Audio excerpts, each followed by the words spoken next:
Efendiler, mesela biz Allah'ı nasıl tanıyoruz? Bizim Allah'ı tanımamızın senedi, esası Kur'an-ı Kerim'dir. Yani Kur'an olmasa biz de Allah'ı tanıyamayacaktık. Allah'a sonsuz hamdolsun ki Kur'an-ı Kerim bize Allah'ı tanıtıyor. Amenna. Bakın ne diyor mesela? Ali İmran suresinin 5 numaralı ayeti ne güzel Allah'ı bize tanıtıyor. Bir tanesi mesela. İnna Allahe la yakhfa aleyhi şey'ün fil ardı ve la fis sema.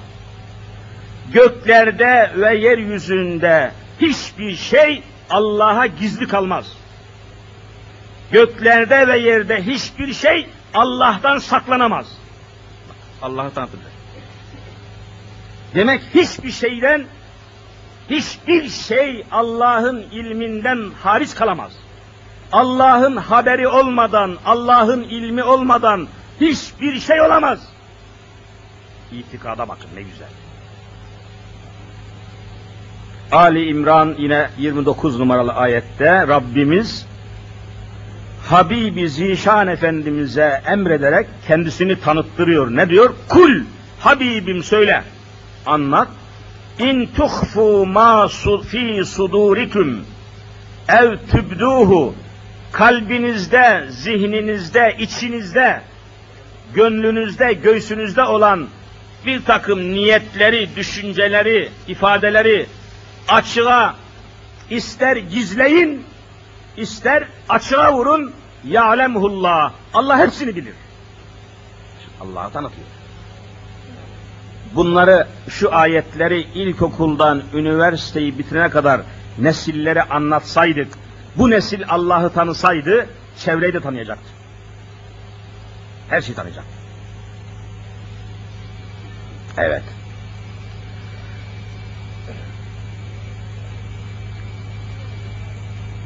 Diğer bir ayet ki hepimiz zaman zaman okuduk, dinledik. Rabbena, ey bizim Rabbimiz, inneke ta'lemu, muhakkak ki sen biliyorsun, ma nuhfi, gizlediğimiz şeyleri biliyorsun, ve ma nu'linu, açığa vurduğumuz şeyleri de biliyorsun. Ve ma yakhfa alallahi min şeyin fil ardı ve la fis sema. İnanıyoruz ki göklerde ve yerde hiçbir şey Allah'tan saklanamaz. Bakın ne güzel iman, Allah'ı tanımak budur. فَاِنَّهُ يَعْلَمُ السِّرَّ وَاَخْفَى. Allah gizliyi de bilir, açığı da bilir.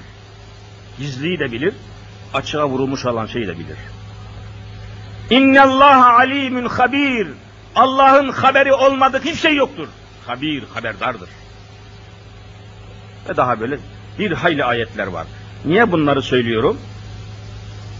Hazreti Ömer radıyallahu an Efendimiz zamanında vuku'a gelen bir hadiseyi anlatacağım da onun için bu ayetleri okudum. Allah'ı tanımanın zarureti.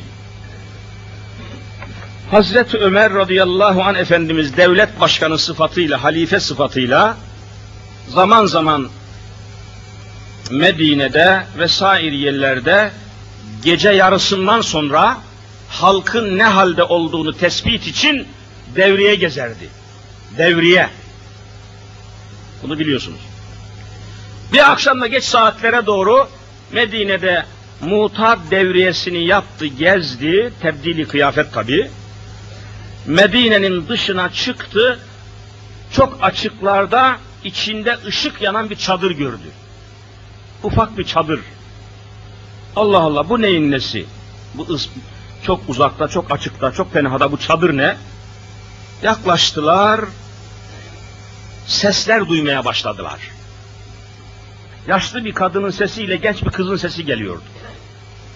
Yaşlı kadın diyordu ki, kızım bugün sütümüz biraz azaldı, lütfen şu sütün içine biraz su katar mısın diyor. Yani sütün içine su katmayı teklif ediyor. Kız da gayet samimi ve ciddi bir şekilde, anne bu olmaz, Halife Ömer bunu yasaklamadı mı diyordu. Yasakladı bunu, bu hile, bu haram bu. Kadın devam ediyordu, yavrum kızım, halifenin nereden haberi olacak, şimdi o tatlı uykusunu uyuyor. Şu anda kimin ne haberi var, sen ben dediğimi yap, sütün içine birkaç maşraba suyu kat diyordu. Kız şiddetle ve celadetle sesini yükseltiyordu. Diyordu ki anne, halife Ömer uyuyabilir ama biz Kur'an-ı Kerim'de la te'huzuhu sinetü ve la nevm, Allah'ı uyku tutmaz, Allah uyumaz ayetini okumadık mı? Bak tanımış Allah'ı. Kız Allah'ı tanımış, görüyor musun? La te'huzuhu sinetü ve la nevm. Bak nevm uyku demek. Allah uyumaz demek. Allah'ı uyku tutmaz. Uyku insan için, Allah için olmaz. Bak Allah'ın Halife Ömer uyusa da Allah uyur mu? Bak la te'huzuhu sinetü ve la nevm. Biz Allah'ı böyle tanıdık. Allah uyumaz. İnnallâhe alîmün habîr. Allah bizden haberi var. Yaptığımızdan haberi var dedi ve sütün içine suyu katmadı. Yani süt kirlenmedi, süt bozulmadı. Sütün bozulmamasının sebebi nedir? İmandır. Eğer o kızın da imanı bozuk olsaydı süt ne olacaktı? Bozulacaktı. İşte ispat. Sütün de bozuk olmasının sebebi imanın bozuk olmasındandır.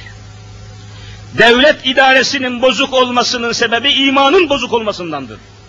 Hazinenin soyulmasının sebebi iman bozukluğudur. Her şeyin sebebi budur. Kimse bir şeyi başka yerde aramasın. Bozulan yerde arayacaksın. Ama tabii zor bir olay bu. Geriye dönemiyorlar. Bir kere saplanmışlar laikliğe, çağdaşlığa, falana, saçmalığa, sapıklığa, sapık ilkelere sarılmış, sığır gibi boğuluyor adam. Dön tersine dön. Gel İslam'a kardeşim.